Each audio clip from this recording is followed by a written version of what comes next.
Bueno, buenas tardes, espero que esté muy bien. La ponencia que quiero compartir con ustedes el día de hoy recibe el nombre de Ciencia y Educación Ambiental, algunas reflexiones epistémicas para una ética de la sustentabilidad.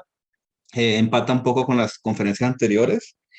Agradecerle, soy estudiante de la Universidad de Santiago de Cali, estudiante de doctorado, y pues lo que quiero compartir con ustedes el día de hoy proviene de una investigación que hicimos en el grupo de investigación Ciencia, Educación y Diversidad de la Universidad del Valle, un capítulo en coautoría con la doctora María Angélica Mejía Cáceres, sobre donde se plantean algunas ideas con respecto a el recorrido epistemológico que ha tenido la ciencia y las maneras que se entiende la naturaleza y cómo la interpretación ética cambia con esa interpretación de ciencia, y también las implicaciones de estas interpretaciones en la educación ambiental.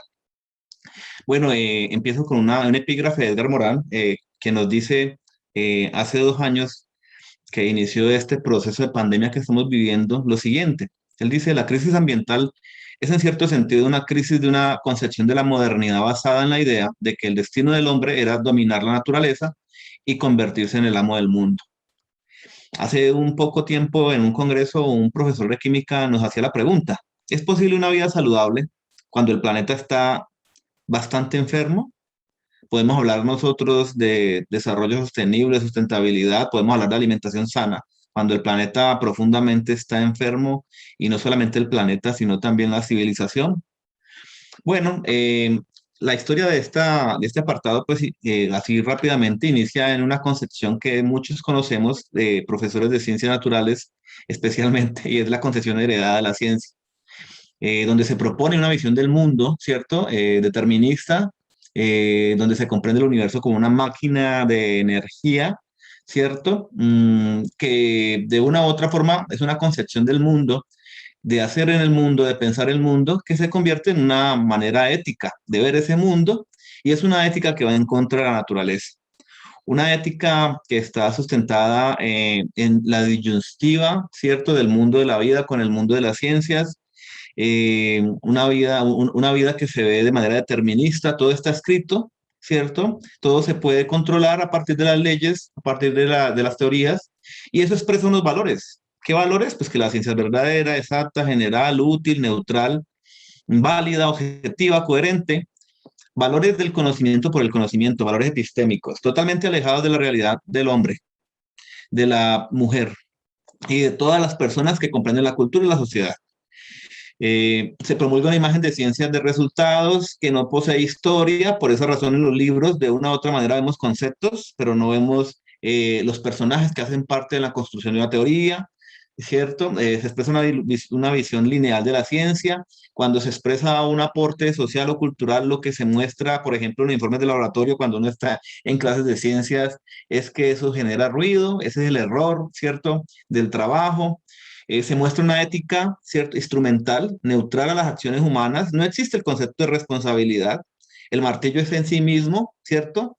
El martillo no hace nada, ¿cierto? Como por ahí está la discusión de ciencia martillo, pero pues realmente piensen ustedes en todos los beneficios que nos ha dejado la ciencia, pero también piensen en todas las cosas, peligros inminentes a los cuales nosotros estamos en este momento acudiendo, gracias también a ese conocimiento, del conocimiento ausente de valores, ausente del imprinting cultural, como lo diría Morán, de la sociedad y la cultura en general. Mm, Esto tiene unas implicaciones en la educación, ¿sí? En ciencias en particular y en educación ambiental, ¿sí? El maestro aparece despojado del discurso. Es un discurso que no corresponde con su práctica, porque el hacer y el hacer y el pensar, a partir de la razón, pues se convierten en instrumentos de dominación de una u otra manera en los juegos del poder, como lo diría Foucault.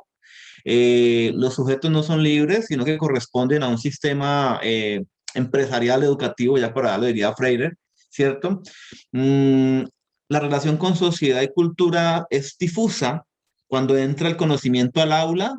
Lo que los estudiantes, sí, o los sujetos que aprenden adquieren es un rechazo por la vida antes que un amor por la vida, porque el maestro siempre dice normalmente, esto les va a servir para la vida, pero cuando usted sale a la calle y se encuentra un mundo totalmente diferente a los conceptos que se aprenden en el aula, pues de una u otra manera se muestra una fragmentación bastante compleja con respecto a lo que se ofrece en el sistema educativo, específicamente de la enseñanza de las ciencias o la educación ambiental con la realidad de los sujetos. En este sentido, se enseña a hacer, ¿cierto? Y se enseña a pensar. A eso se le denomina competencia, pero de una u otra manera se desconoce el ser. Pero bueno, hoy gritan las aguas, dice Bob, gritan los bosques, gritan los animales, es toda la tierra la que grita. Dentro de la opción por los pobres y contra la pobreza debe ser incluida la tierra y todos los ecosistemas. La tierra es el gran pobre que debe ser liberado junto a sus hijos e hijas. Las últimas dos conferencias anteriores muestran eso. La ciencia cambia. Desde 1940, cuando hubo este asunto de la crisis nuclear, el del holocausto nuclear, en el 60 con la crisis ecológica, ahora con la pandemia, pues nos damos cuenta que de una u otra manera existe una crisis que es del conocimiento, que es de la civilización, que es una crisis de humanidad, que debemos retomar nuevas maneras de pensar el mundo, de actuar en el mundo, de comprender al otro, lo otro que incluye lo ambiental y que nos incluye a nosotros en eso. Y en este sentido, pues las ciencias se muestran diferentes. La ciencia contemporánea, que también se conoce como en la perspectiva sociocultural, muestra otros valores. Muestra que la ciencia implica, que la ciencia distingue, que la ciencia conjuga maneras de ver el mundo, que la ciencia se sustenta en este sentido bajo una perspectiva del cuidado, bajo un esquema de una ética de la sustentabilidad. Obviamente es un imaginario hacia el cual estamos construyendo nosotros desde la educación ambiental, específicamente latinoamericana, eso sí hay que decirlo, porque rompe un poco con la parte eurocéntrica, rompe un poco con esta visión hegemónica que les mostraba al inicio de la conferencia. Entonces, esos ejercicios nuevos, estas nuevas maneras, pues, de una u otra manera, pues, expresan nuevas maneras de entender esto que conocemos como naturaleza. Por esta razón, cuando hoy hablamos de ciencia para todos, de ciencia abierta, hablamos de naturaleza de la ciencia, hablamos de filosofía de la ciencia, historia de la ciencia, de una u otra manera también hablamos de valores en plural, sí, que no son solamente valores epistémicos, sino que también constituyen lo que es social y lo que es cultural. Por esa razón, hoy hablamos en el contexto científico, de una ética ecológica, una ética de la otredad, de la democracia, de democratizar el conocimiento científico. Hablamos de lo objetivo, pero también de lo subjetivo. Y la ciencia en este momento, una ciencia contemporánea, pues ya no nos muestra solamente certezas, también nos prepara para la incertidumbre, porque son maneras ya alternativas de ver ese mundo, de entenderlo, de comprenderlo, y no estamos hablando de llevar al extremo, ¿cierto? El asunto de la creencia, sino de asumir nuevas maneras de entender este asunto. Ya la ciencia es un saber como otros saberes, y esos saberes de una u otra manera también posibilitan tener perspectiva. Eso tiene unas implicaciones en el contexto de la educación ambiental, específicamente, y en el contexto de la educación en ciencias. La pedagogía en este sentido, cuando entendemos estas nuevas maneras de ver el mundo, desde el contexto de la ciencia contemporánea, pues la pedagogía se comprende como un dispositivo para la vida. En este sentido, nosotros no estamos hablando de estudiantes que están en clase, sino que están viviendo mientras aprenden con el conocimiento. Gracias a este conocimiento que es de la ciencia, los sujetos de una u otra forma pueden formarse en valores, pueden construir una visión ética del mundo y de una u otra manera se pueden pensar a sí mismos, al otro, ¿cierto? Al sujeto que es semejante a él y lo otro que resulta ser ese contexto natural del cual nosotros hacemos parte. En este sentido, también se establecen relaciones entre las ciencias humanas con las ciencias naturales, porque de una u otra manera estamos rompiendo con estas hegemonías que bastante daño nos han hecho en nuestra manera de ver el mundo e inclusive de asumir esa posición frente al mundo, pues lo mencionaba anteriormente con este consumismo exagerado o con la pregunta que les mencionaba al inicio de la ponencia. Las problemáticas ambientales en este sentido se abordan no solamente con los recursos, como recursos que son míos, sino que también entra el factor humano, el factor cultural. Hay otros problemas que también nos compete a nosotros como humanidad, porque lo natural no termina siendo externo a nosotros, sino que nosotros hacemos parte de eso. La ética, en este sentido, se comprende como una ética del cuidado que permite una conciencia por lo ambiental, donde los sujetos pueden ser libres, ¿sí? A partir del conocimiento o de los instrumentos con los cuales se construye ese nuevo conocimiento, donde se puede transformar la subjetividad y comprender de una u otra manera estas relaciones complejas que actualmente se establecen entre ciencia, sociedad, cultura, ambiente, valores y demás. En este sentido, se puede construir una, una transformación desde el conocimiento científico contemporáneo eh, en la manera de entenderse el sujeto.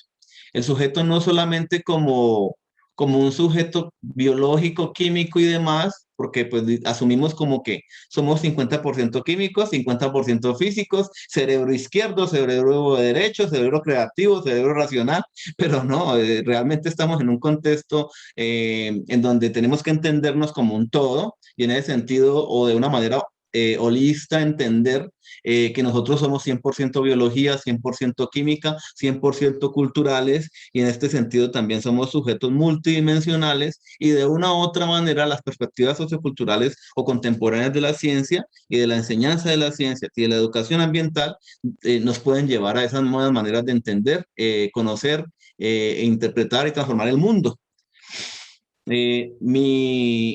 Mi tarea o mi labor o mi misión a partir de ese tipo de mensajes es establecer a partir de la ética, a partir del sujeto, a partir de la sustentabilidad, la relación entre ciencias naturales, ciencias humanas, de la educación ambiental y la enseñanza de las ciencias. Diría finalmente Al Gore, una frase que me gustó mucho, como muchas hay, que nos pueden a nosotros poner a pensar sobre esto que estamos viviendo. Y es, a veces nos enfatizamos el peligro de la crisis sin enfocarnos en las oportunidades. Deberíamos en este momento tener un gran sentido de urgencia porque esta es, por mucho, la crisis más peligrosa a la que nos hemos enfrentado. Pero también nos provee de oportunidades para hacer cosas que de todas formas deberíamos ya estar haciendo. Para resolver esta crisis debemos desarrollar y compartir un sentido de propósito ético y moral. Morán, Prigogine, Maturana, todos hablan del conocimiento, hablamos de la ciencia, pero también de una u otra manera, cuando ellos hablan del conocimiento, cuando hablan de la ciencia humanas o naturales, de una u otra forma, de manera inherente, eh, está bastante desbordante el concepto de ética. Y la ética de una u otra manera sustentable es el camino al cual nosotros podríamos girar nuestra mirada como educadores. Muchas gracias.